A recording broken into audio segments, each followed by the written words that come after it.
En fait, je dirais que le divorce actuellement au Maroc, dans notre société, est vécu comme un double échec. Alors, tout d'abord, le divorce, il est, d'un point de vue antérieur, il est lié à toute cette conception du mariage qu'on a. Donc, à partir de la socialisation que reçoit la personne au Maroc, donc l'image ou la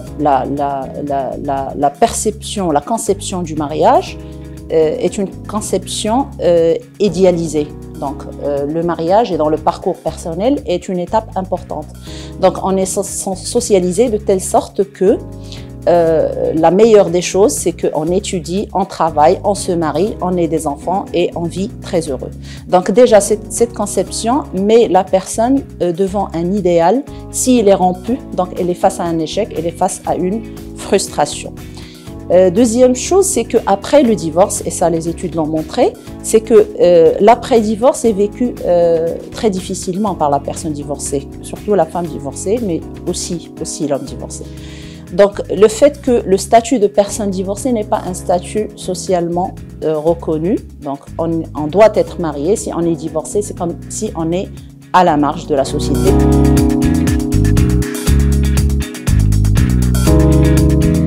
Alors pour les causes, c'est un point, je dirais le seul point qui a été traité est dans l'enquête quantitative et dans l'enquête qualitative. Dans l'enquête qui a porté sur l'étude des dossiers du tribunal de la famille, alors d'abord il faut préciser que j'avais traité les dossiers du divorce dont la demande a été faite après la promulgation du Code de la famille, c'est-à-dire toutes les demandes qui ont été déposées au tribunal après 2004.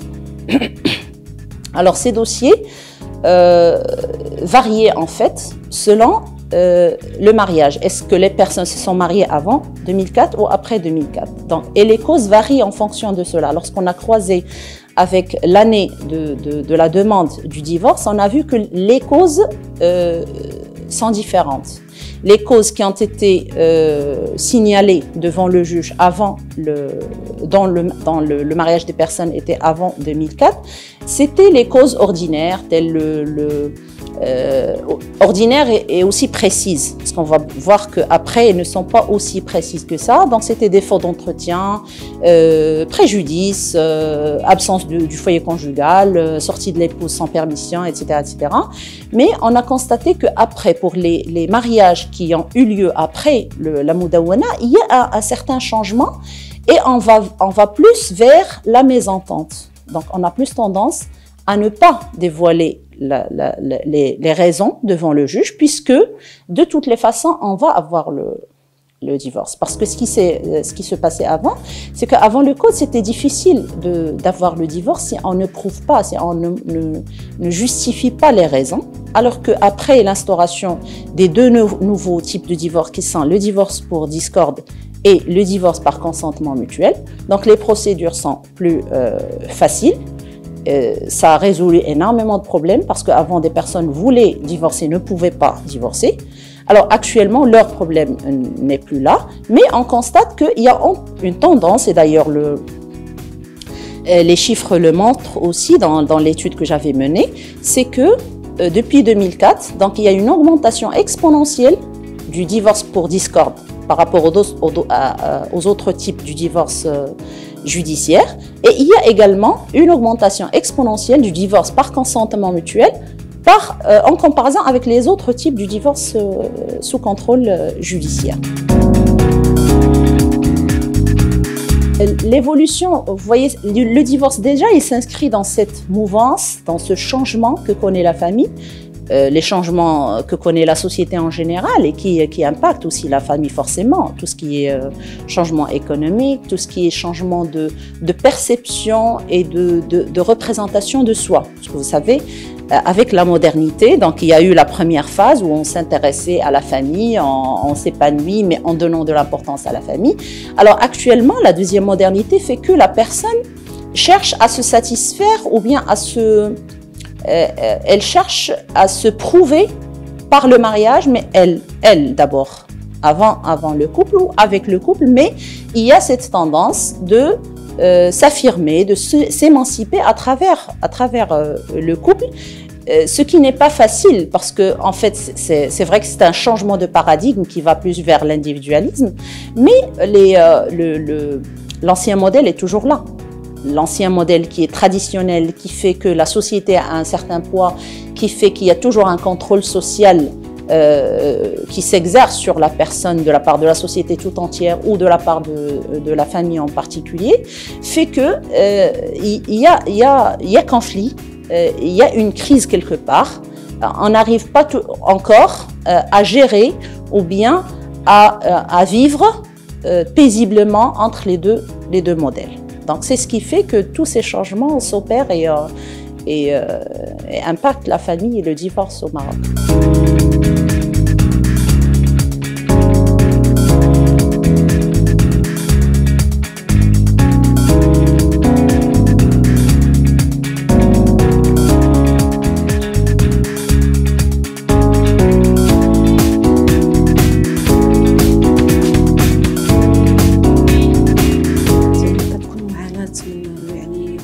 بطريقة أخرى وربما أقصى. كنشوفوا الحالات اللي كيكون فيها الزوج هذيك الكراهية وهذاك الحقد كي ينتقل من الزوجة ديالو إلى الأبناء ديالو، فينتقم من هذيك الأبناء. ويعني كل ما في كلمة انتقام من معنى الذي يصل حتى الانتقام الجسدي، يعني التعنيف الجسدي ضدا على الأم. بطبيعة الحال حدث ولا حرج في التعنيف الاقتصادي، يعني وفي الرشاوى للأسف في القضاء القاضي الذي يحكم وعندنا ملفات اللي فيهم القاضي يحكم ب 200 درهم للطفل، 200 درهم في الدار البيضاء. يعني هي حقا لا تحتاج إلى تحليل. فهذا واحد النوع ديال العنف اللي كيكون قاسي جدا على المرأة، بحيث ما كيكونش عندها القدرات باش تواجه هاد المشاكل، خصوصا لما كتكون الأسرة يا اما يعني ما يمكنلهاش تساعدها، يا اما لانها اصلا الاسره ما فحالهمش، ولا كاين بعض الاسر اللي كيتخلاو على البنات ديالهم من بعد الطلاق.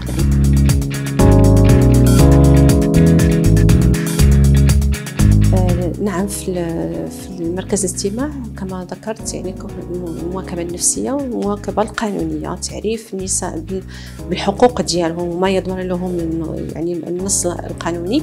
هذه واحد الحاجه مهمه معرفتها، ثم حتى المواكبه ومتابعه الملفات بالنسبه للنساء، وما اكثرهم النساء اللي ما عندهمش باش يتكلفوا يعني بالمحامي. فكتكون محاميتين عندنا اللي كيتكلفوا لهم مجانا بالقضيه، يعني في المتابعه القضائيه ديالهم يعني في مختلف الدعاوى.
صعيب نقولوا بأنه عندنا مؤسسات وساطة فاعلة داخل المجتمع، سواء الوساطات التقليدية، لأن الوساطات التقليدية أعتقد بأنها بدات كتفعل، بدات كتفجر العلاقات أكثر ما أنها كتلحم هذه العلاقة وكتحاول ما أمكن تعيد تركيبها مجددا. الوساطات التقليدية الآن أصبحت موضع اتهام، حتى السلطة القضائية عندما تلجأ إلى الوساطات التقليدية ربما تفشل.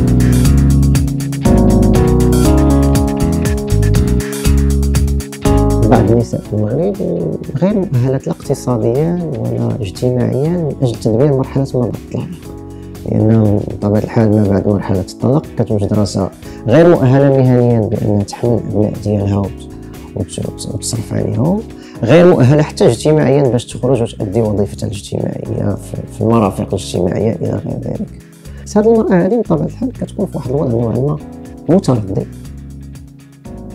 خصوصا الرجل إذا ما التزمش بمسؤوليته فيما يتعلق بالنفقة، كتوجد راسها بأنها خاصها تعاود تأهيل نفسها لا مهنيا ولا اجتماعيا باش تحاول ما أمكن تدبر مرحلة ما بعد الطلاق. عاد سيدي مسألة مهمة جدا هو الوصم الاجتماعي اللي كيكون خصوصا عقب مرحلة ما بعد الطلاق، كيفاش ممكن المرأة تتعامل معاه، لأنه صراحة هو وصم مدمر لا نفسيا ولا اجتماعيا، لأن بالنسبة للمجتمع المغربي المرأة المطلقة هي مرأة كأنها مرأة انتهت مدة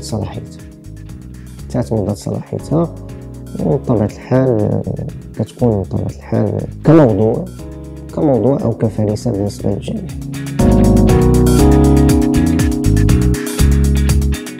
Je suis une jeune maman divorcée, fraîchement divorcée, j'ai 2 enfants, 7 ans et 4 ans et demi. Je voudrais partager avec vous la souffrance de tant de mères. Je ne suis pas seule à souffrir du divorce, mais elles sont tellement nombreuses, ces mères, à souffrir du divorce et ces enfants à souffrir du divorce de leurs parents.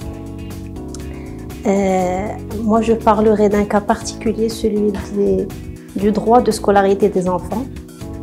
Donc, mes enfants étaient dans une école que je respecte beaucoup et que je respecte toujours. Alhamdoulilah, grâce à Dieu, ils sont toujours dans cette même école, on va dire par pur miracle divin. Mais à ce jour, je ne suis pas encore sûre qu'ils y seront l'année prochaine. Alors, ces enfants ont été inscrits dans cette école suite au choix de leur père. C'est lui qui a choisi cette école pour eux. Mais le jour où j'ai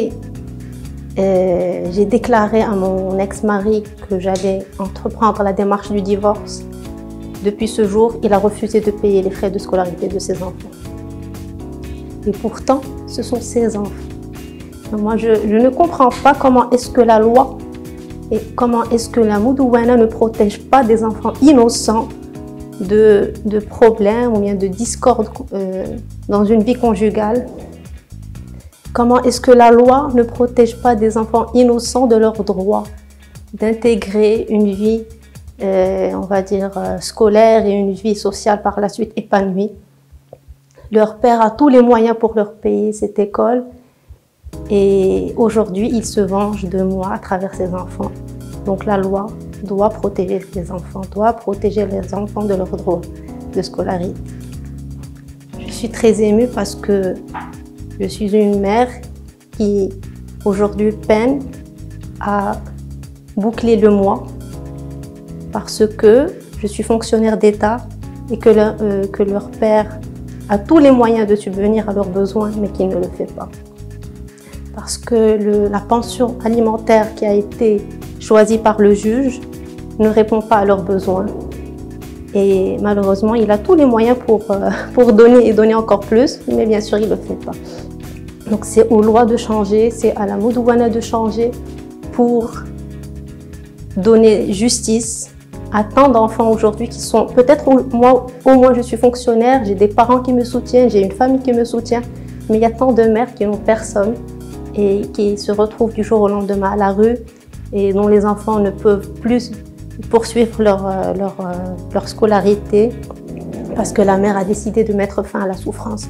Il n'y a pas une mère au monde qui va décider de divorcer et de faire sortir ses enfants du foyer conjugal sans une raison valable et sans qu'elle ne perçoive dans le divorce une issue et une délivrance pour elle et pour ses enfants. Donc quand la mère divorce, c'est parce que c'est la seule solution pour préserver une santé et un état psychique stable pour elle et pour ses enfants.